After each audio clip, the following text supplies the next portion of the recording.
Hello and welcome to the Kaijus and the Details, a chronological examination of the Kaiju film. I'm Ian. I'm Haru. This time we watched 1959's Battle in Outer Space, an Ishiro Honda space alien film, the second in a trilogy of 3 movies that are not actually in continuity with each other. The first being Mysterians, which we already watched, the third being Gorath, which we haven't seen yet, and the second being Battle in Outer Space, which we just watched.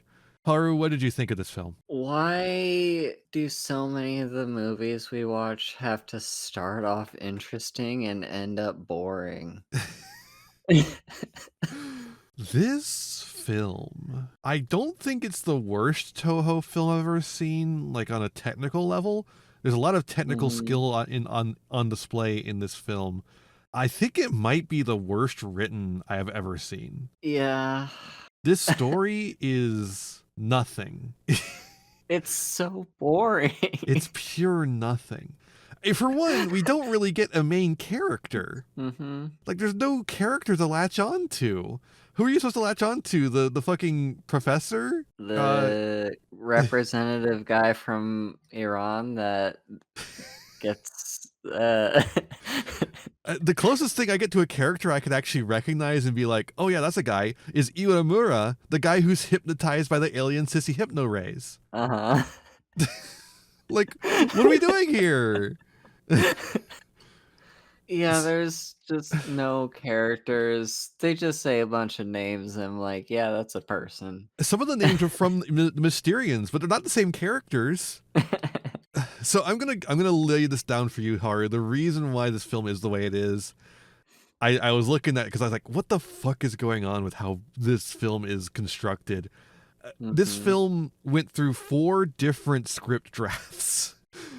So we had the one proposal by Jojiro Okami, who made the Mysterian script, and then it underwent 4 different script drafts by Shinichi Sekizawa, the guy who wrote Varan. So he's not a particularly strong writer at this point anyways. Because Varan was literally, I think, in our timeline last year in 58, I think. I could be wrong on that. I don't remember exactly. But yeah, so like, we've got a writer who's not particularly strong, in my opinion, at least at this point. I think he's going to get better because he does write eventually Godzilla vs. Mothra, which I think is a strongly written film. But he's not really there yet. Varan's not a particularly good written film. This one's definitely not. And he's had to go over it like 4 different times for various reasons. I don't know why he had to be going over it so many times. But yeah, there's a lot here left on the, like, just, I imagine a lot of the strangeness comes from, like, you write this thing and then you rewrite it and you drop some things, but you left in some things that were like hinging on things that you dropped, and then you rewrite things and then you drop some other things, and now some other things are missing context or missing like a connecting tissue, and now you've got a film with no characters and very little plot. Things just kind of happen. It is we've talked before about the collective protagonist, the idea of the collective protagonist, but like, this takes it to a whole other level. The protagonist is Earth, like the humanity. And if you don't like that, get off the train, because there ain't nothing here for you. Yeah, it's just not that interesting to watch. I think it starts off a little bit interesting with, like, where it's like, oh, we have all these UFOs around causing chaos and destruction, making trains crash and stuff like that. What do we do about it? And then they have a world conference, and that part I actually found a little bit interesting. They just didn't really, like, that's where you're supposed to introduce the main characters, like, And they just during didn't. that eh, like, during one of the scenes, I think it was, what was it? It's when they were, like, deciding everyone that was gonna go to the moon to fight the aliens. And like, there was a lady in the background who just popped out compared to everyone, and like I mentioned as we were watching the movie, like, she's kind of got the anime main character syndrome going on, of where just like, aha, I wonder who's a significant character. Guess who wasn't a significant character? Nope, never shows up again. Yeah. But, like, that's the thing, is that, like, the only people who show up again in the movie are the ones who end up on this rocket crew, but the rocket crew is like a good dozen people, and none of them are Yeah, the focus. I like, I mean, I guess it makes sense why they needed so many people if they're literally sending, like, a task force to fight the aliens, but, It is like, simultaneously too many people to care about in a film at the same time, and also not enough people to fight off a space alien invasion. yeah. They have the worst of both worlds. You're sending a school field trip's worth of people to defend the entire planet. The magic school bus taking a trip to destroy the Natal invasion. Miss Frizzle out here using her death ray. Man, this this film sucks. God. Okay, like like you're saying, like you said, it starts off with the intrigue. We have the intrigue of the aliens. I love that the aliens do a fucking prank on the train. They move the Yeah. bridge and let the train crash. What are we accomplishing here by doing that? But after that, you do have the conference. Once again, we see Ishiro Honda's like imagining a future where the UN actually functions as it's intended. Yeah. Which, it's 1959. He didn't know that it wouldn't.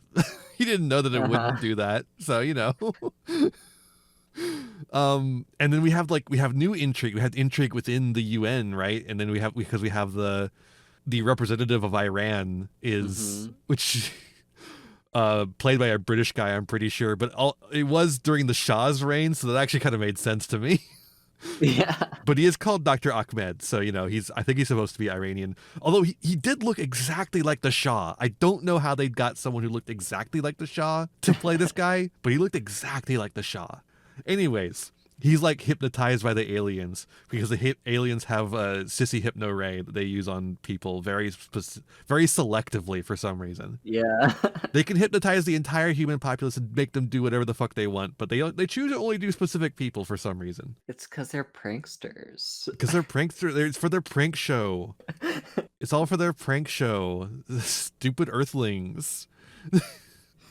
And then he just leaves, and we never bring that up again.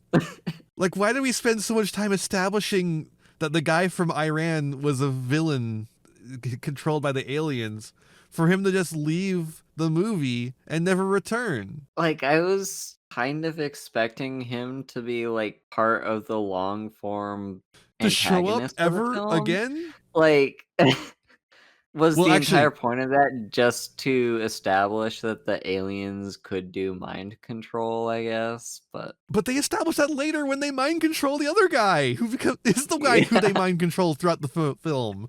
Why? Why do it twice? Why establish it twice? It's just a waste of time. Mhm. But also, it's not fair. He does actually show up again. I don't know if you saw this, Haru, but he's just there in the UN meeting again. But he's got like darker skin this time. I think they put some like tan lotion on him or some shit. But he's just there in the crew in the UN meeting again. He got the same Huh. hat, the same like turban wrap thing. It's Yeah, just I it's didn't him. notice I that. swear to fucking Christ, it's him. He's just there. It's like, didn't you leave? Weren't you mind controlled? But maybe he's fine now because they destroyed the mind control device. Yeah, or maybe it's one of those things that kinda got missed out on Maybe they continuity couldn't find with another guy who the looked exactly 4 like the revisions. Shah. I don't know. Oh my god. So that's where we're at with this film. This one, look, if you just want to watch some Toho special effects of spaceships fighting each other, this is a great film for you. It's got some really good, really fun special effects. Honestly, it has nothing else for you. Oh, that's not entirely true. It has an Akira Ifukube score, which is fantastic as usual. This one, Mhm. the battle for the Battle in Outer Space score is actually featured in the Symphonic Fantasia, which is like Akira Ifukube's big like magnum opus that includes a lot of his previous work for kaiju Mhm. films. is I understand why. It's a fantastic score. And it's such a Yeah. fantastic score that it's basically all you hear throughout the film. Every score in the soundtrack is just a variation on that, basically. It's but it's good. It's a good song. It's really Hmm. nice. And that's about it. That's all I can say for this film. It's got a good soundtrack and it's got good effects. Some of the effects are a little worse. Let's dig into those effects, Haru.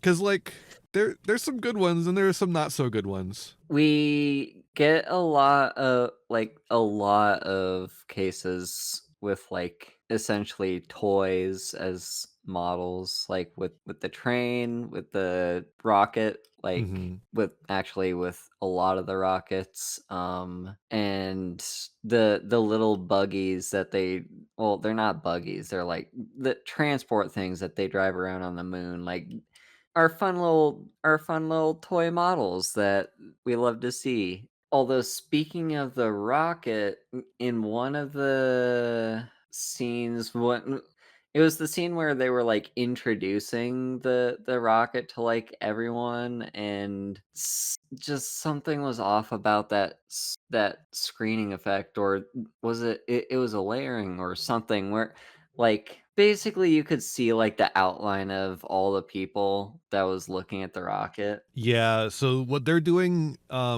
lot in this film is what's called a tracking mat. Essentially they're putting all the actors on a blue screen and then basically cutting out the footage.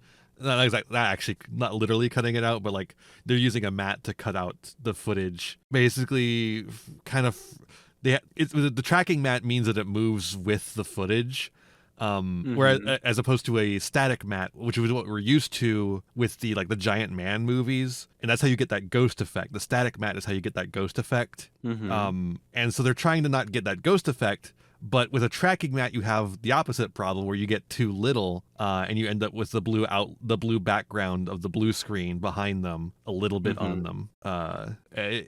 They're gonna get a lot. So like this is actually a problem with like a lot of these early color Toho films.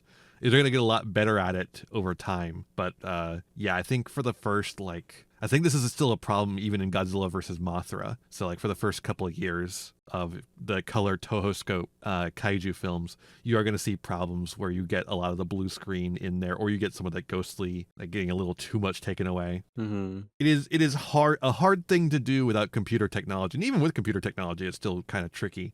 Um, Yeah. Not for like a professional film crew, but like if you're trying to do it on your own, say on a YouTube channel that you own, it can be a little tricky to get in there with screen technology, with mat stuff.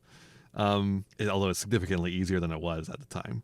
At this time. So yeah, that's like the one thing is like the screening effects. The mat tracking is not the best.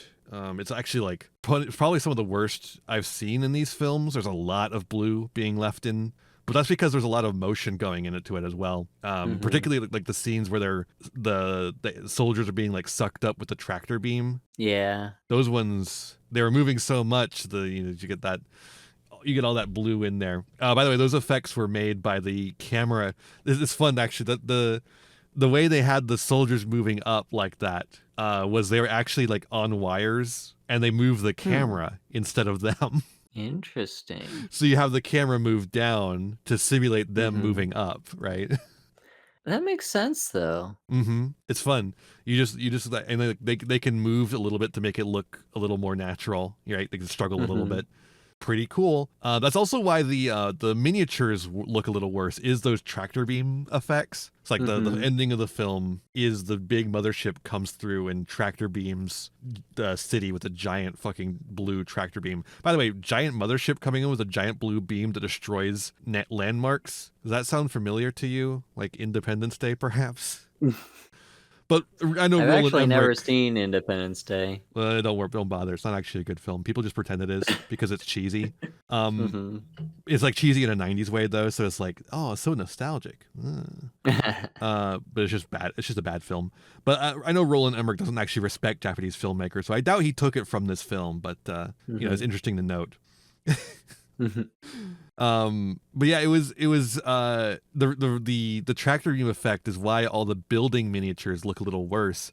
I don't know if you really noticed that, but like, god damn, they look not nearly as quality as they are as I'm used to seeing in these films. I figured, Mhm. I figured it was just because they were like for one-off things. Like they blew up New York, they blew up all of New York, Yeah. and then they blew up the Golden Gate Bridge for some reason. Like, okay, Mhm. all of New York versus the Golden Gate Bridge. Okay, sure. But Or the America's 2 famous landmarks. yeah, I thought I thought that the miniatures looked bad because they were just doing those two one-off things, and they didn't want to build a Mhm. whole miniature set for just that, right? A good one, I mean. Yeah. But no, the reason is they were making them out of styrofoam for the tractor beam scene. That way they're lighter, right? Mhm. Mhm. So they can do the fucking shit that they were doing with the air. Yeah, makes sense. Yeah, basically they put they put fans underneath the miniature set. Not fans, but compressed air tanks. Sorry, they put compressed air tanks underneath the miniatures, and then just like blew air up into them to make them fly around.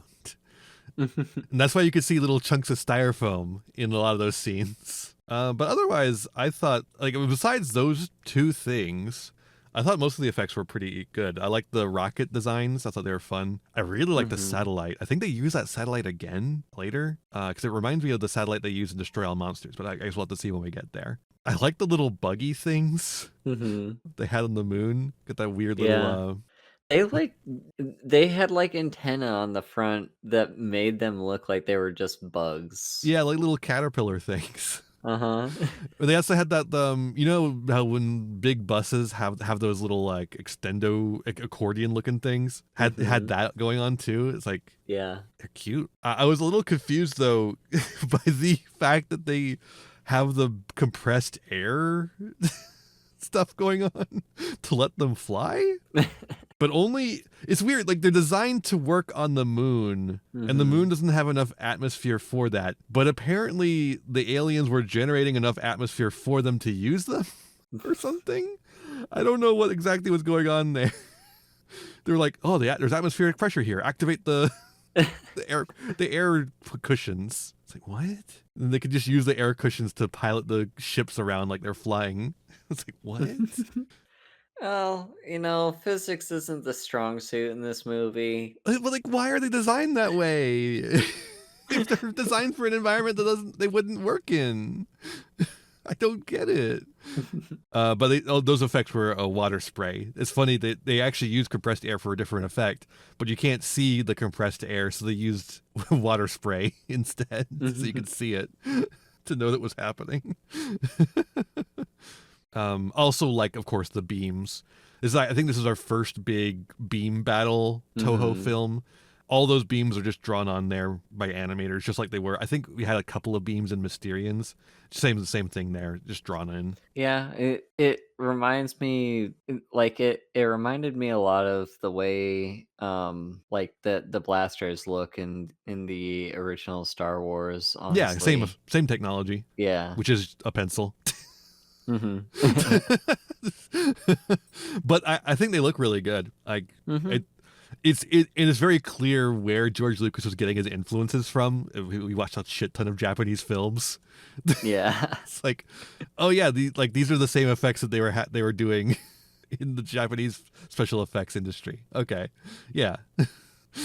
But I love them. I love I think they look great. Honestly, I think they look really fun. Mhm. Like they don't necessarily look realistic, but they look more realistic than you would think just drawn on beams would. I will say because of how much there is in this film and the speed at which everything is moving, you do have a lot of moments where like the beams, like the origin point of the beam has to like jump around to keep track with everything. It's like oopsie, oh oopsie. It's like the sound effect keeps going, but the beam suddenly changes location. It's like, oh, okay.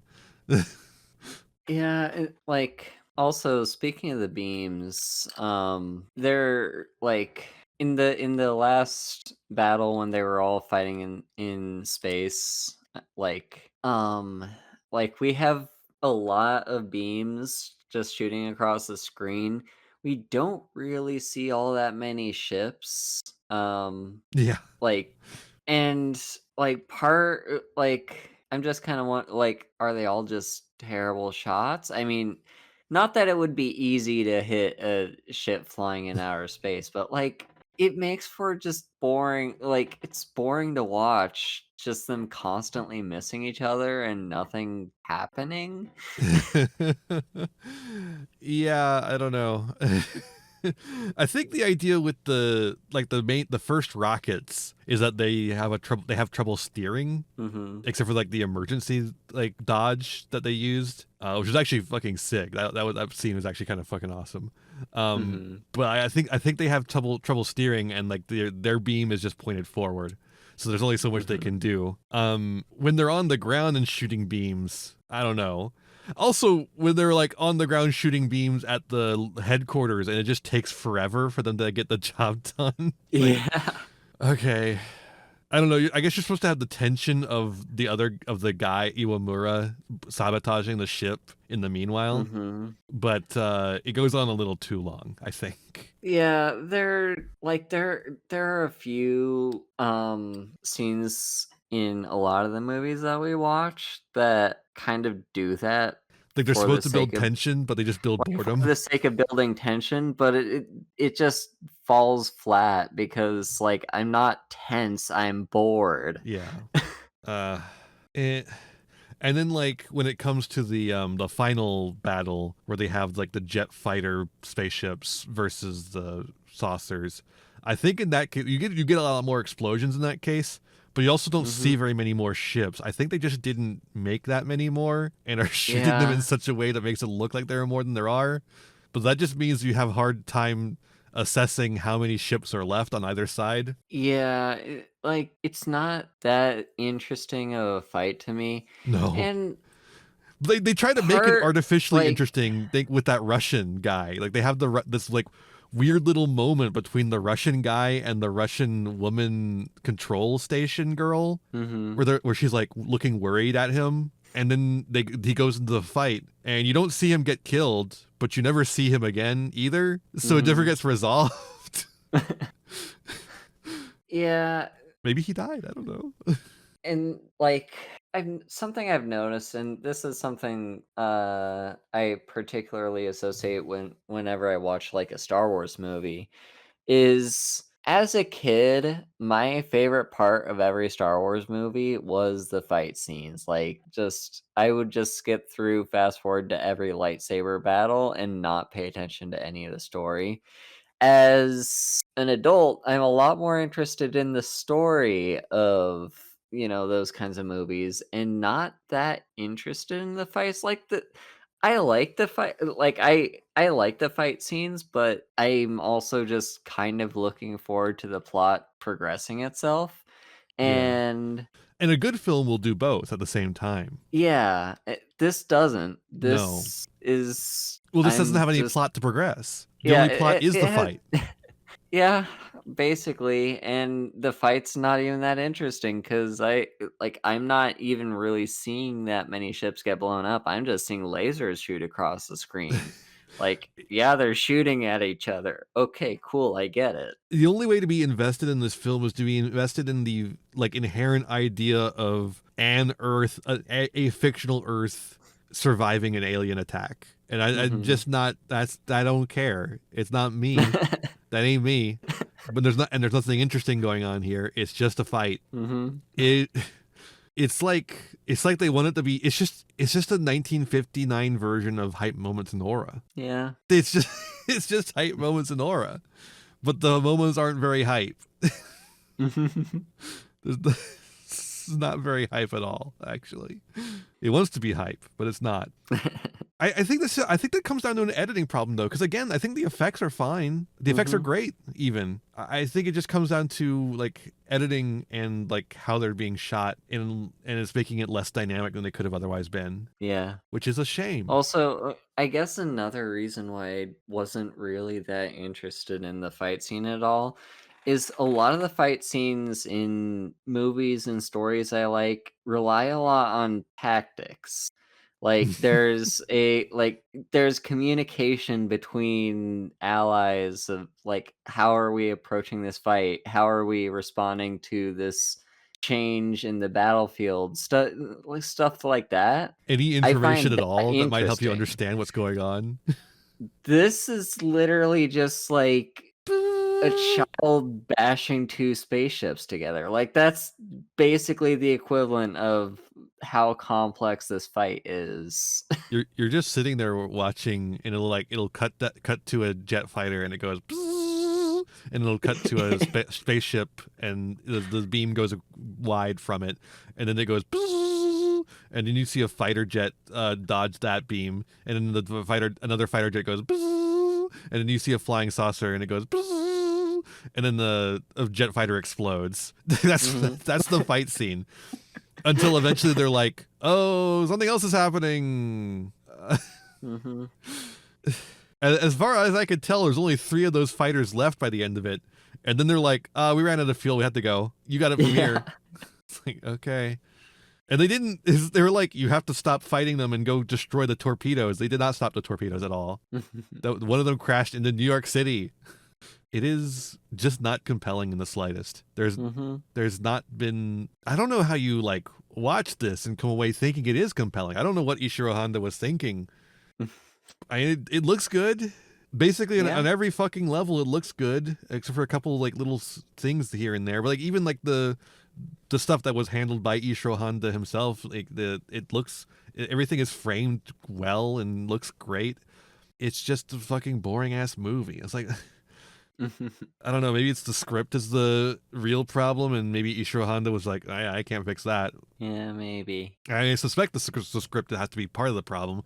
And that would certainly explain why there's so many things that seem to be brought up and then dropped out of nowhere. That's what it feels like for sure. This is the part I would normally go into, like the cast of the movie, but like, who gives a shit? None of them do anything. Yeah.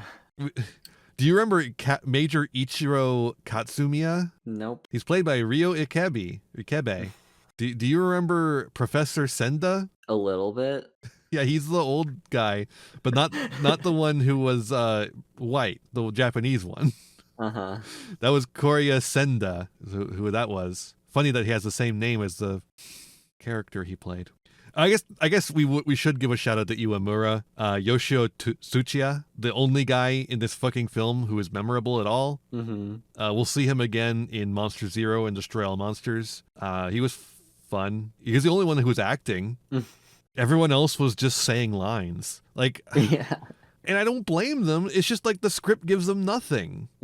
Well, I might blame like the Major, because he was so fucking bland. He was the one they tried to give that little romance beat to with the one woman on the crew, where she was like, well, there'll always be one thing that we won't lose, even if the aliens do whatever the fuck. And he was like, huh? And she was like, don't, come on, it's our love. And he was like, I don't know. And then she's like, I'm starting to cry, and he's like, oh, I was kidding.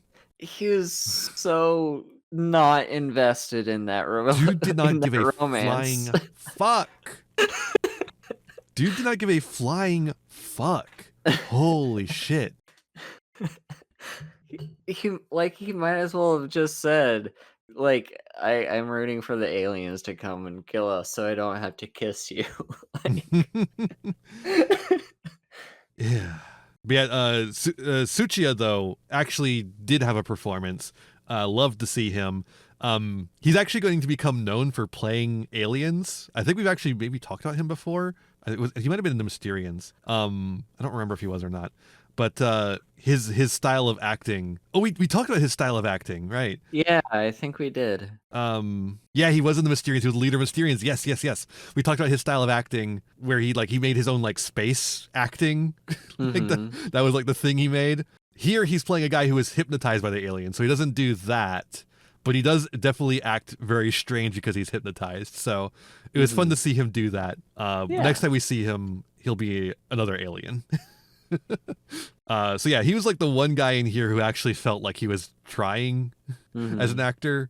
Fun story about him and the guy other guy we were just talking about, Ryo Ikebe, the Major Ichiro Katsumiya. the slow, so they did the slow motion walk on the moon. Mm-hmm. So this is 1959, right? When do we land on the moon, Haru? 69. Yes, 1969. We had not been on the moon yet. We didn't exactly know how that would work. Mm-hmm. But we had ideas. We had the like assumption it would work like that, right? Yeah.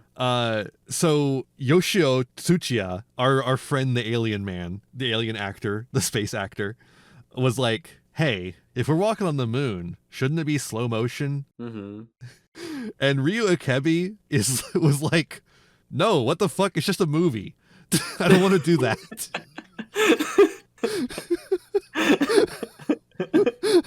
It's just a movie. Shut up. And Ishiro Honda was like, no, he's right.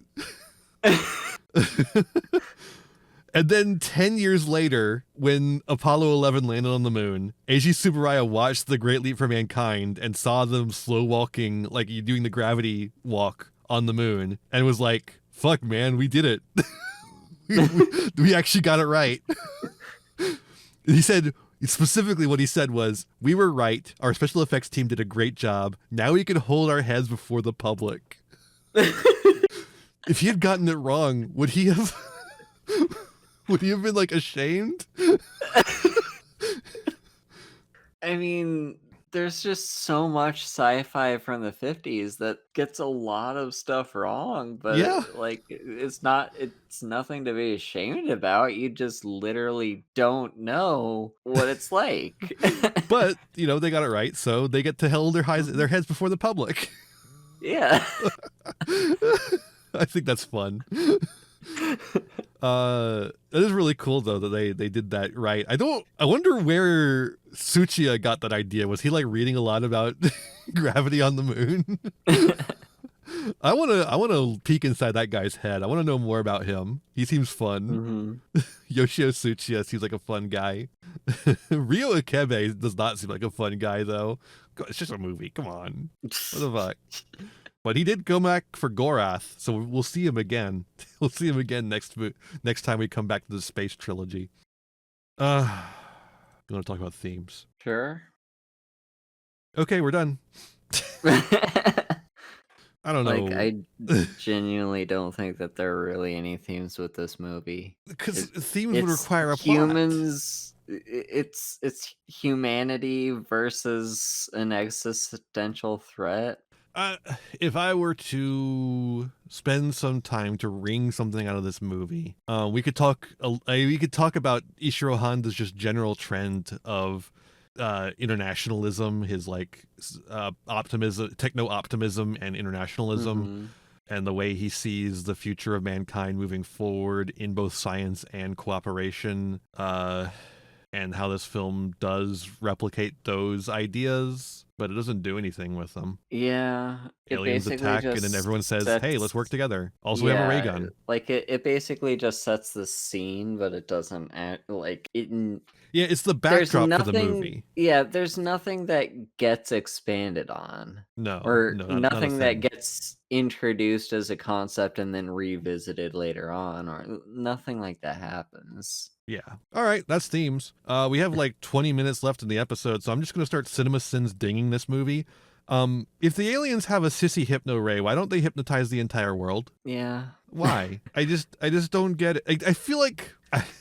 I feel like this movie isn't, it has so many holes in it. There's just like things that show up for convenience sake that cause problems in the script. I mean, like, maybe the hypno ray only works on like one target at a time, maybe, but why would that be the case? It's like the restrictions on this like fantastical technology are not defined. They can beam their thoughts into anyone, but they can only mind control one person at a time.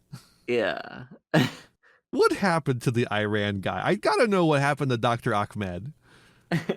What happened to him? Did he just like obliterate him there? Is that what they were trying to insinuate with the red leftover? To just turn him into goo? Maybe? I don't know. And if that's the case, why'd he show up again later? Also, speaking of him, like, he is not the only, like, somewhat inconsistency between his race and the country he's supposed to be representing.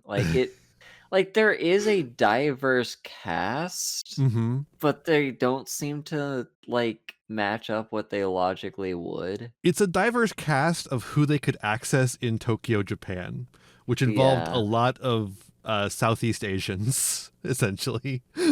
Yeah. There's not any African people here to represent any African nations. There's a bunch of people from like Malaysia, India, stuff like that. Mhm. Maybe not even India. Maybe they're just all like literally Southeast Asians who are like, have enough dark skin to play Asian people or play Indian people, Yeah. right? Like I said, the Iranian guy is just a white guy. Mhm. He speaks English. Like it's not. He's very obviously British. I mean, hell, the New Yorker that they have, like they have a New York news report. It is very clearly a Mhm. British guy trying to hide his British accent. Also, this movie is very inconsistent with whether or not it wants to dub over the vocals of someone speaking in, like, English, for example, or if it wants them to just be speaking Japanese, or, like, it can't seem to make up its mind. I think Like, that's a then result of some of them speaking Japanese and some of them not speaking Japanese. yeah, like, the news report makes sense because, okay, we're, like, we're getting a view of, oh, this is happening all over the world, and so, we've got the American and we've got the Italian, and we'll dub over them speaking their native language so that, the Japanese people watching this movie can understand what they're saying. And then there's, like, A bunch of people who just randomly speak English all the time without any subtitles. yeah, no subtitles, no dubbing, and No, then nothing. and then there are also a bunch of people who I swear normally speak English just speaking Japanese. Yeah. There's also the Soviet guy who was very clearly not speaking Japanese and is dubbed over in Japanese. Mhm. And you're like, why isn't he just speaking in Russian? Because he's a Soviet guy. And I think it's because he was actually speaking English. Because I don't think he was actually Russian. I think he was just an English guy they had, or like a British or American guy they had Mhm. around. You have a mustache. You could play a Russian.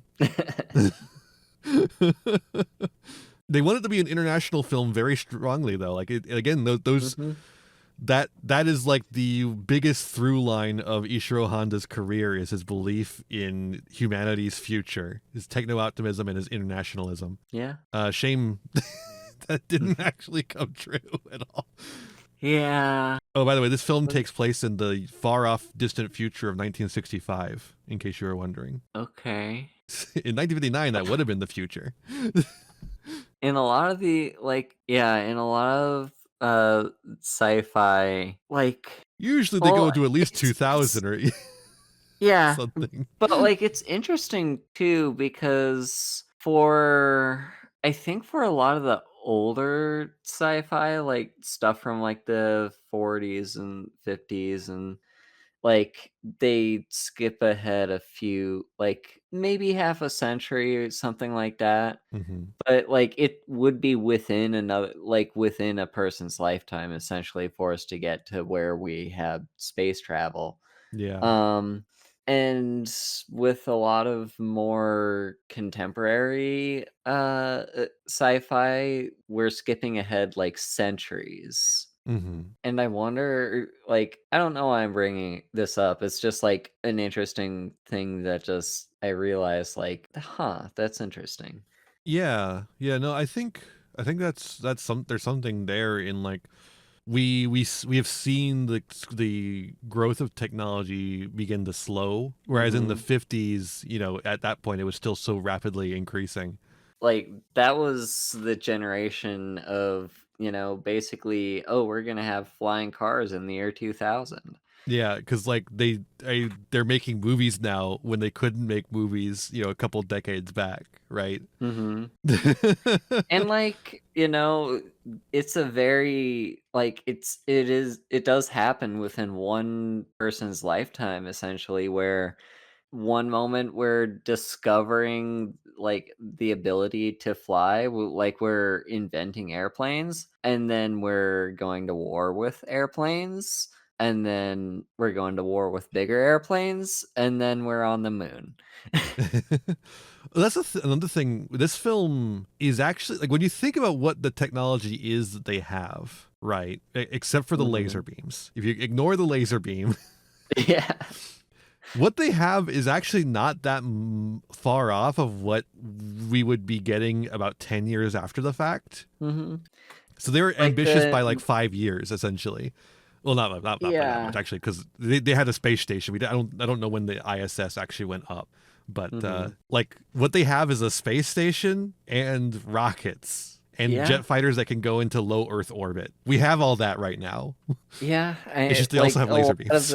a lot of the science behind it in the movie is incorrect, and, Yeah, like, the rockets are nowhere near designed how an actual functional rocket would be, yeah. Their but, rockets are like, coated in beryllium, is what they were saying. yeah, and, like, the whole time I was watching, just looking at no accounting for weight at all. They have just everyone gets a seat like this is like, an airplane, and, like, they have a wide open space for them to walk around in, and I'm like, "Yeah, no, there is no accounting for weight at all when they're trying to get this thing to leave the atmosphere." But, like, also, I mean, they didn't know. Yeah. I think they said it was beryllium 17, which is apparently an unstable isotope, so it's just like literally radioactive. Well, that's also the era when we were just letting kids play with radioactive materials, so, like, and lead. Yeah. Wow. And now we have, the 21st century. True. You find it interesting that we only got to see the aliens once? Yeah, they They stay in their saucers and base for the most part. We do get to see them Mhm. one time where they try to kidnap a woman, of course. Yeah. They seem like funky little guys. Mhm. Also not very effective. like, Yeah. like, oh my Their god. strategy is They just just swarm the woman. swarm, And then you and just kind of go then like, "Arr." They don't not doing anything. They're just kind of like wiggling their arms around, going, "Arr." they seem quite the mild inconvenience. And then like eventually the guy catches up to them because they're not doing anything. Yeah. And he has his laser gun, and he's like, I'll run into them to get the Yeah. girl. I guess because he doesn't want to shoot her too. Again, I think Yeah. that's the thing. So he goes Mhm. in and just like gets into the fucking mosh pit, and then just pulls her out and himself out as well, and then laser beams them. And that's Yeah. it. That's the last you see of them. What? That scene is like so embarrassing. I would literally have cut it. I literally would have cut it. I mean, I guess the aliens are just a lot more effective when they're in their flying I guess saucers. so. What a bizarre little movie. Mhm. I don't think I'm ever gonna come back to this one. Mysterians, I would like, I might. Mysterians had something Mhm. going on to it. This one has nothing. This one's a niente, as the Italians would say, approaching nothing. I took a lot of notes during this film, but most of them were literally just CinemaSins dings. It was, it was just like, wow, that was a goofy scene. Wow, that was a bad scene. Wow, this is boring. Why were they doing this? Why did they get the guy to blow up the spaceships by the time that everyone's already gone from them? Who cares if they leave the Earth? They're gonna blow up your headquarters. Yeah. Or if they escape to Earth, I mean. Because they're already on your headquarter plant, like the moon, where your headquarters are, and then they blow up your headquarters. It's like, shouldn't you be more concerned with stopping them from blowing up your headquarters? The way the Iwamura death scene is handled is awesome. Do you remember how bad that was? Mhm. He's like, I'm gonna sacrifice myself because I blew up your ship and the guy on board it, and I feel really bad about that.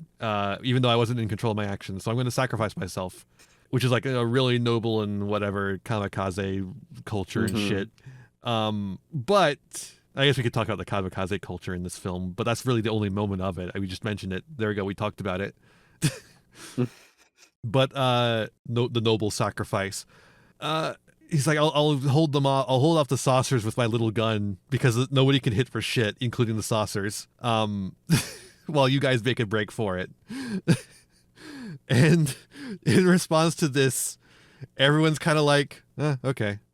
The Major screams his name and then immediately forgets he existed. He's just like, Iwabara! And then he like, his face just goes blank. He's just like, okay. Did I get the take? Good. I really do not like his acting in this movie. I don't think he liked this movie. Maybe he was pissed off still about the moonwalking. And then they get on board the ship, and then as they're leaving the planet is when the girl is like, isn't it sad? And everyone goes, yeah, I guess so. And then we never hear about it again.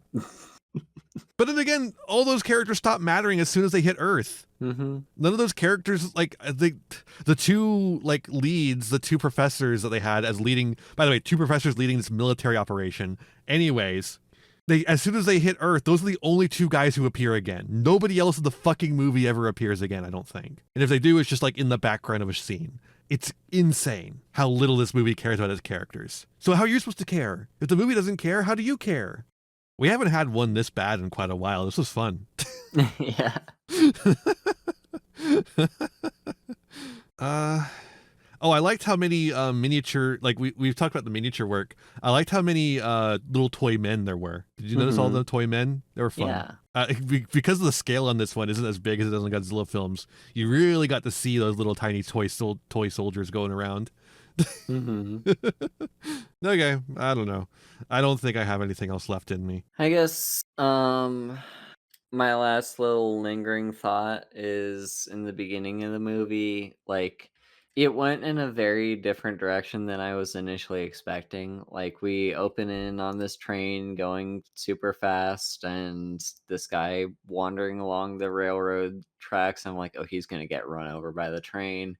And then, the aliens come by and he gets like stunned and knocked out and falls on the tracks. I'm like, yep, he's going to be stunned and then get hit by the train, and no one's going to be the wiser that this guy just saw aliens. And it's going to be like the slow burn kind of thing where it's like aliens are starting to show up.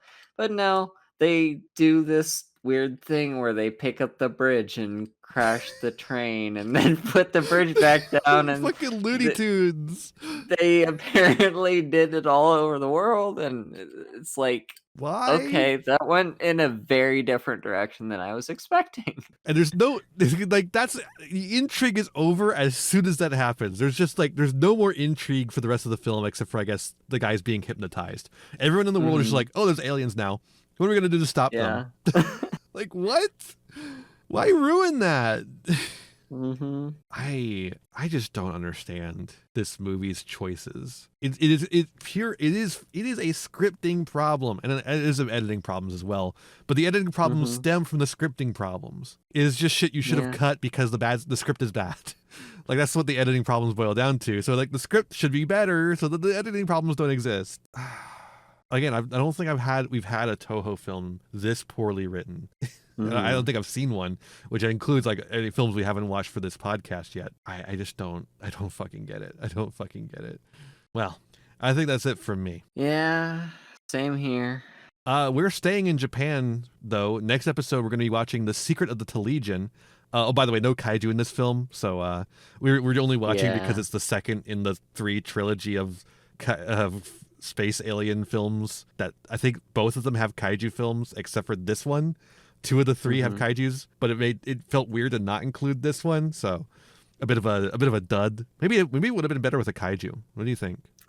Yeah, I think that would have been a lot more interesting. Anyways, next time we're watching The Secret of the Telegion, and we're moving into 1960. There's only 2 films in 1960. The Secret of the Legion and Human Vapor, both of which are the smaller scale kaiju films. So more like the H-Man, the Blob and the woman or whatever, Beauty and the Blob Men or what was it called, something like that. So yeah, it's gonna be more on that small scale, not big kaiju, not dai kaiju, right? Just kaiju, strange creatures. Yeah. But they're important parts of Ishiro Honda's kaiju oeuvre, which will lead to Matango eventually, which is a film I quite enjoy. So I'm excited to watch these. And then we'll get back into giant monsters after that. But that'll be next time. Thank you so much for listening. I hope you enjoyed. Make sure to subscribe to the podcast on the YouTube channel and show this around to all your friends. Make sure your friends are listening to the podcast. I think they would enjoy it. We just like have a good time here, laughing about films and talking about them, and they could if they have questions, they could put them on the YouTube channel in the comments, or they could just listen on whatever podcatcher they want and leave a review and stuff like that. That'd be super keen. Haru, where can people find you? I am Haru Hayes, a puppy girl VTuber. You can find me over on Blue Sky. You can just search up Haru Hayes. I'm sure I'll come up. I still have not changed my handle, but I will someday. And I do occasionally stream over at twitch.tv/HaruHayes. Recently I haven't done a ton of streaming because real life gets in the way of things sometimes, but I do so occasionally. Yippee! I'm Thempire Ian. You can find everything that I do at thempire.ian.neocities.org. Has a links page that'll get you to everywhere I do things, YouTube, Twitch, all that stuff, including the YouTube page for this very podcast, Thempod Ian. Haru, are you ready to say goodbye to the Natal aliens? I guess they're not a kaiju, but they were the villains. I guess. Yeah. Okay. It's something. I guess. I think they were called Natal. Was that how they were pronounced? I wasn't paying attention. They're spelled. It's spelled like natal, but I don't think that's what they're pronounced like. Sayonara, Natal. Sayonara, Natal. Not all aliens are bad, terrible, miserable, but that's what this film deserves.